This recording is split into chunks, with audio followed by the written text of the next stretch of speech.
Dhaabbanni badhaasa qulqullina Itoophiyaa biyya keenya keessatti yaadrimee qulqullinaa hawaasa biratti oomishtoota fi dhaabbilee tajaajilaa biratti uumuu fi oomishaaf tajaajila qulqullina qabu jajjabeessuuf waggaa 18 dura dhaabbata hundaa'edha. Qulqullinaaf xiyyeeffannoo kan kennu sirna badhaasaa diriirsuun sadarkaa idil addunyaatti dandeettii dorgomtummaa biyyattii dabaluu fi qulqullinaaf yaadrimeen qulqullinaa hawaasaaf dhaabbilee biratti akka adeemsifamu kan kaayyeeffate dhaabbatichi erga hundaa'ee haga ammaatti kan bara kanaa dabalatee marsaa 12ffaaf badhaasa qulqullinaa sadarkaa biyyaalessaatti qopheesseera. Bara kanas sadaasa 20 bara 2018 masaraa biyyaalessaatti bakka pirezidaantiin Itoophiyaa Taayyee Asqasillaasee fi hooggantoonni mootummaa olaanoo garaagaraa argamanitti akka gaggeeffamu hojii gaggeessaa olaanaan dhaabbatichaa obbo Teediroos Mabiraat ibsaniiru.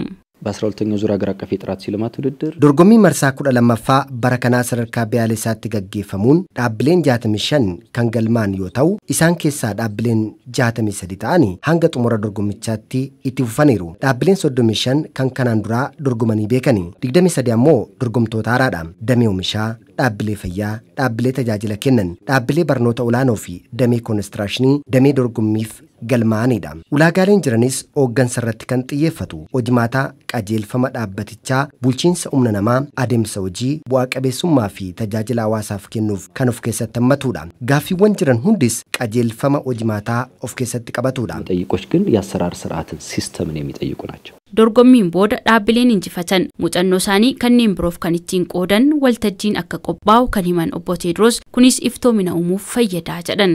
አመቱን ሙሉ ስናከናውነው ነው የነበረው ስርነ በዳሰ ከናፍ ቆጲ ወጋ ጉቱ ታሳ ቱሬ ሰንበተ ዱፉስ በዳሰ ቁፈሚቲ kan kenninu dhaabbilee dorgoman dubdeebii hojii isaanii gara fuulduraaf galtee kan ta'u gabaasas qopheessinee jirra. Darbees ji'a tokko booda waltajjiin muuxannoo waljijjiirraa ni qophaa'a. Injifattoonni dhaabbilee dorgomtootaa hundaaf dhaabbilee biyya keenya keessa jiran biroof maal hojjetanii akka badhaafaman waltajjii kanarratti ni ibsu. Kunis hojimaanni keenya agam iftoomina akka qabu kan itti mul'isnuudha. ውድድሩ ምን ያህል ግልጽ እንደሆነ ለሰው የምናሳይበት ነው.